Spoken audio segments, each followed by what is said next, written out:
Hello mga guys, ito yung panghuli natin ng mallet fish. Yung kung tawagin dito sa amin ay alugasin.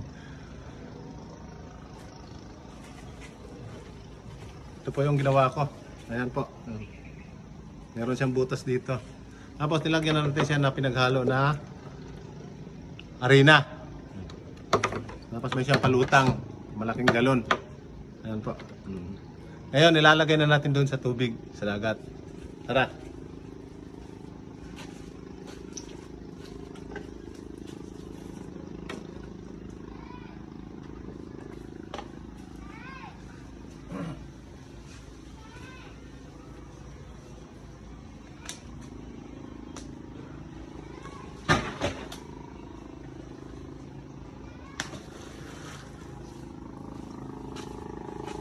Ayan na po. Nilagay ko na po siya sa dagat. Nandoon siya sa bandang gitna. Tapos, kuha na lang ako ng tangsi para abutin ko yung pinaka tali niya. Parang binibingwit ko. Saka ko makukuha siya ulit. Yung pinaka galon. Ito po. Tara.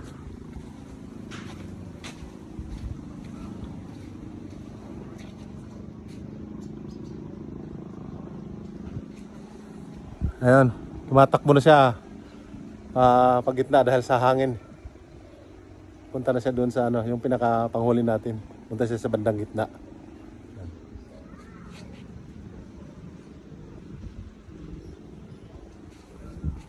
Ngayon, hihintayin na lang natin po na magkaroon siya ng laman. Pag nagkaroon siya ng laman, marami naman po eh. Ayan, matutuwa tayo. Dahil isang ganun lang, siya nang bahala ang ipunin niya doon sa palutang na malaking galon. Ito papakita ko sa inyo po yung nahuli ko na sa araw na to. Ito, ganito na karami ho.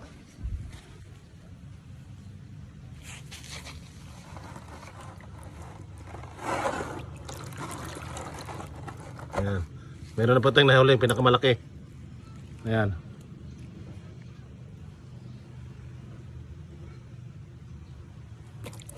Ito medyo maliliit lang pero masarap yung gawing gagawing tinapa. Tatapahin natin. Pandawin na po natin yung ating inumang. Ito pangatlong pandaw ko na po ito. Tara, bahan niyo ako.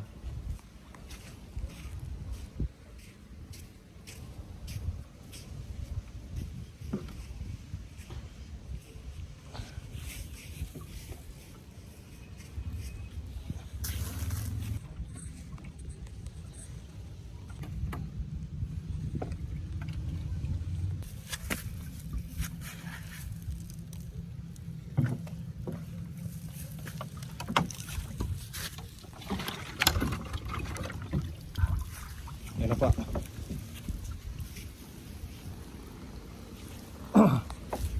Ayan.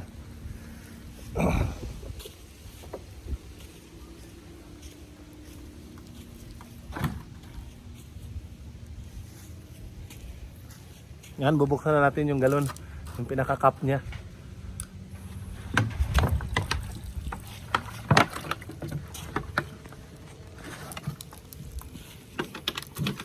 Kukuha mo na tayong ibahin natin yung lalagyan para makita natin kung gaano karami yung huling pandaw natin. Ayan.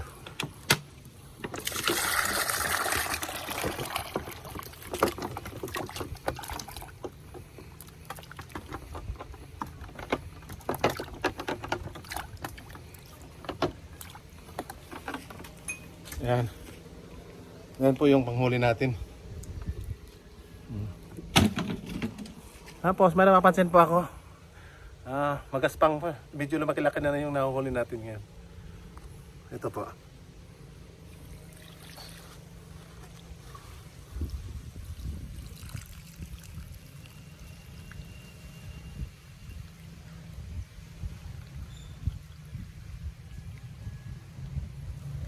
Isang dali lang po natin. Mga 5 minutes lang natin. Inumang. Tapos nakita natin na marami nang pumapalag. Kaya pinandaw ko na. Ito ganito karami po. Ayan. Magaspang po siya. Malalaki na.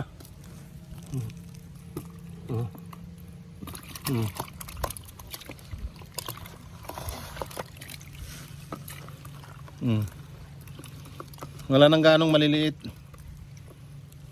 Pwede na natin pakawalan yung pinakamaliit dito. Papalakihin muna natin. Yan. Yan na natin dun sa dagat.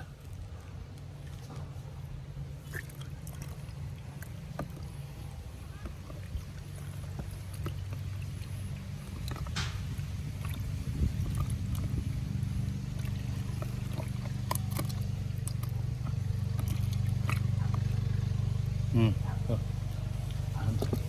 Ayan po. Isasali na natin siya dito.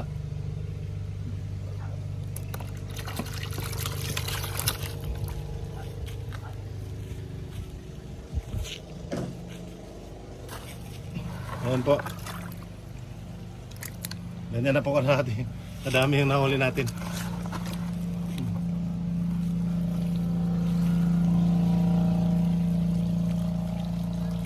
Yun.